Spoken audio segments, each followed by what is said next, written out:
CEO를 위한 절세 테크닉 5가지입니다.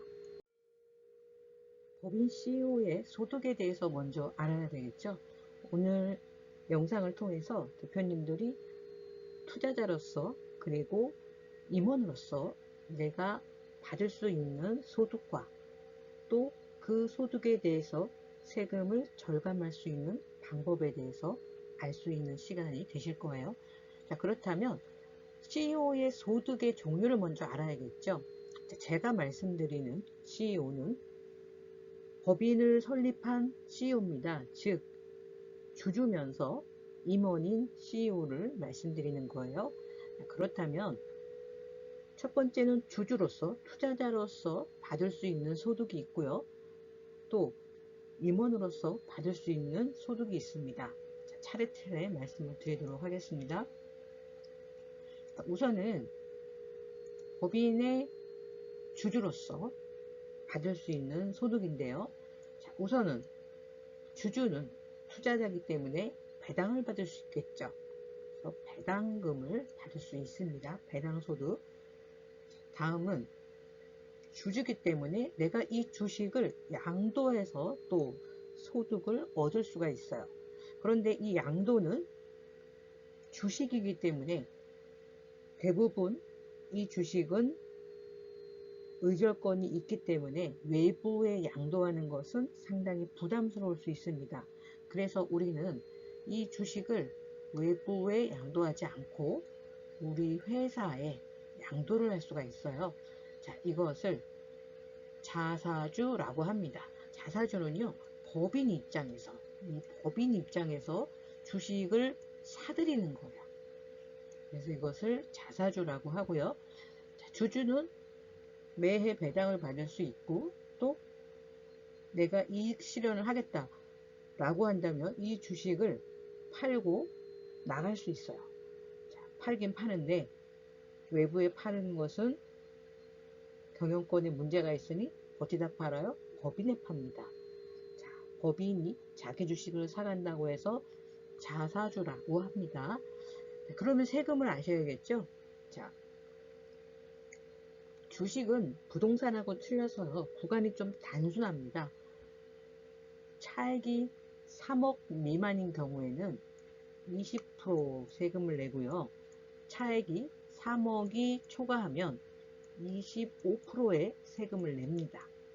자, 그 다음 또 있을까요? 없어요. 3억을 초과하면 다 똑같이 25%입니다. 우리가 부동산 같은 경우에는 구간에 따라서 훨씬 더 높은 세금이 있지만 주식의 양도소득세는 보시는 것처럼 3억 초과라 할지라도 100억이라도 세금은 25%만 내시면 돼요. 물론 여기에서 지방세가 포함됩니다. 2.5%. 그렇다고 하면은 지방세를 포함하면 22%와 최대가 27.5%가 되겠죠. 자, 이게 언제 메리트가 있느냐? 부동산을 많이 소유하고 있는 법인 같은 경우에 부동산 자체로 내가 판다 그러면 세율이 높은 구간에 가면 최고 45%까지 가겠죠. 그런데 내가 이것을 법인의 주식으로 갖고 있을 때는 부동산이지만 법인의 주식으로 갖고 있을 때는 주식을 팔아도 세금은 3억 초과인 경우에 최대 27.5%입니다. 이런 측면에서 주식인 경우에는 부동산을 보유하고 있는 주식이라 하더라도 이렇게 세율이 부동산보다는 낮게 적용될 수 있는데요. 요새는 부동산만 있는 법인인 경우에는 부동산하고 똑같이 취급을 하게 됩니다. 자, 그래서 투자자로서 대표님이 소득을 가져갈 수 있는 것은 배당과 주식이다. 배당은 주식이 있는 상태에서 이익을 매해 받는 거고 주식의 양도는 이 주식을 매각함으로써 대가를 받는 거다 라고 보시면 됩니다.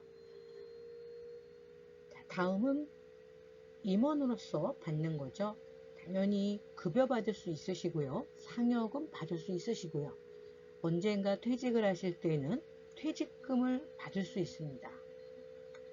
자, 그 다음에 여기에 기타 소득이라고 있어요. 이것은 주주나 CEO로서 받는 것은 아니고요.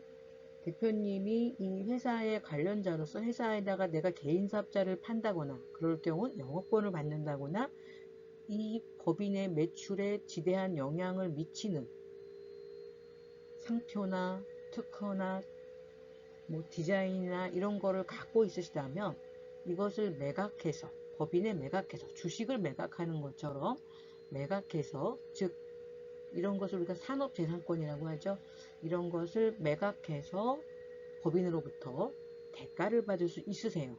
자, 기타 소득의 경우에는 60%를 필요 경비로 인정을 해주기 때문에 40%에 대해서만 소득으로 잡힙니다. 쉽게 얘기해서 내가 급여나 상여는 1억이다. 그러면 1억이 소득으로 잡히고 만약에 다른 소득이 있다면 5월달에 종합소득세 신고할 때 이 급여 1억과 또 다른 소득을 합해서 계산을 하죠. 그런데 기타 소득인 경우에는 1억의 소득이 있었다고 하면 40%를 기타 경비로 보고 60%에 대해서 소득으로 봅니다. 자, 그렇기 때문에 1억이면은 6천만 원만 소득으로 보죠. 실제 절세 효과가 있죠. 급여에 비해서. 그래서 기타 소득도 알아두시고요. 자, 이거 소득은 아닌데 여기 빨간색으로 되어 있죠. 자, 소득은 아닌데 이것은 지금 1번부터 5번까지는 적정한 세금을 내고 개인화한 거예요. 그런데 가지급금은 세금을 안 내고 그냥 임의로 가지고 나온 일반 현재로서 계정이 잡히지 않는 즉 결산 때까지 계정이 잡히지 않으면 어디다가 계정을 잡아놓을 수가 없으니까 대표이사가 가져간 걸로 보고 가지급금이라는 계정에 편입을 해 놓습니다. 자, 그러나 이 가지급금은 절대 발생해서는 안 되는 게요. 뭐 인정이자라든가 또 이자는 법인에서는 이익으로 잡아서 법인세를 내요. 대표님은 또 이자를 내셔야 돼요. 여러 가지로 법인과 대표님한테 아주 암적인 존재가 가지급금이니까 절대 가지급금은 발생을 안 시키시는 것이 좋습니다. 그러면 과세 방법의 차이 및 절세 방법, 이게 오늘의 가장 중요한 내용이 되겠습니다. 자, 과세 방법의 차이를 알아야 절세 방법도 알겠죠. 일단은 그 내용을 보면 아까 처음에 제가 말씀드렸던 주주로서 이익 실현은 배당과 주식의 양도라 그랬어요. 자, 그러면 배당은 주주로서 법인에서 이익이 발생한 경우 상법 규정에 의해서 출자에 대한 대가를 받는 거예요. 자, 여기에서 금융소득은 2천만 원까지는 종합소득세 합산에서 제외한다. 금융소득 2천만 원이라 그랬어요. 배당만 2천이 아니라 전 금융권의 금융소득을 합해서 2천만 원까지는 종합소득세에 합산하지 않습니다. 그래서 배당도 해마다 적정하게 활용하시는 게 좋으세요. 왜? 대부분 대표님들은 소득이 높기 때문에 세구간이 높으세요. 그래서 이렇게 제외되는 소득을 최대한 활용을 해주셔야 됩니다. 자, 세무적 리스크도 체크해야겠죠. 배당. 특정 주주에게만 배당을 하게 될 경우에 증여의제 이슈가 있습니다. 자, 다음은 주식 대금으로서 소득을 발생시켰을 때는 그 주식에 대해서 대가를 받게 되죠. 자, 여기 보시면 종합소득세 합산 제외. 제가 뭐라 그랬죠?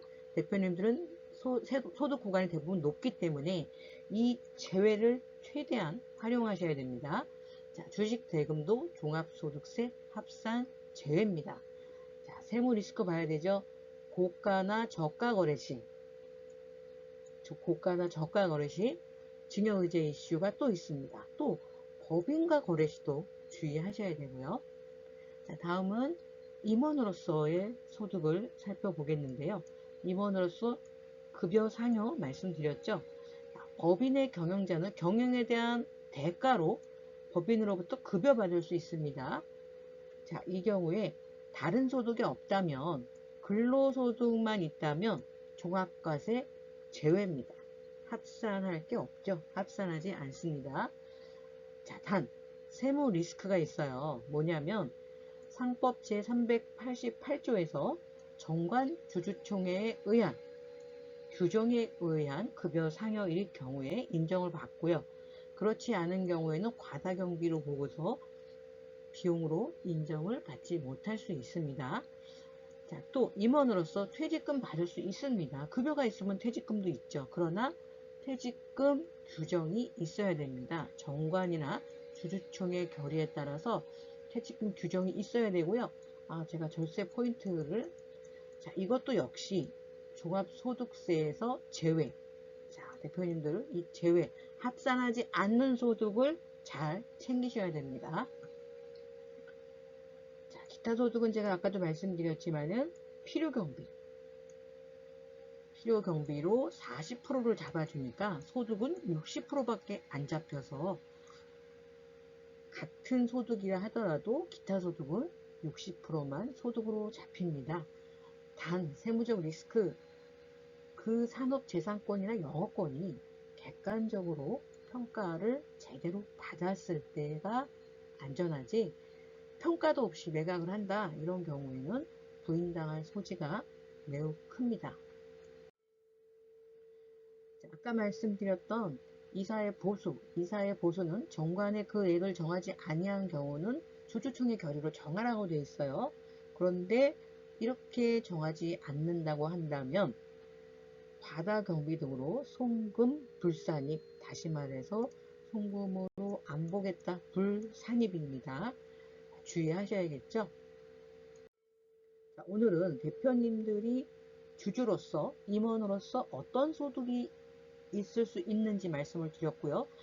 소득마다 세율이 다릅니다. 그리고 종합소득세에 합산되지 않는 소득을 특히 신경 써서 챙기셔야 되고요. 절세의 대원칙이 있습니다. 시간의 분산, 그 다음에 항목의 분산이죠. 그리고 여럿이 나누는 거. 그래서 첫 번째, 두 번째, 세 번째가 다 뭐예요? 분산입니다. 시간도 나누고 세목도 나누고 받는 사람도 나눴을 때 세금은 낮아질 수밖에 없어요. 이 부분 반드시 기억하셔서 법인에서 열심히 일해서 버신 돈 가급적이면 합리적인 세금으로 개인화하는 것이 같은 일을 하더라도 더 많은 자산을 가질 수 있습니다. 자, 오늘 영상 도움이 되셨다면 좋아요와 구독, 알림 설정 해주시고요.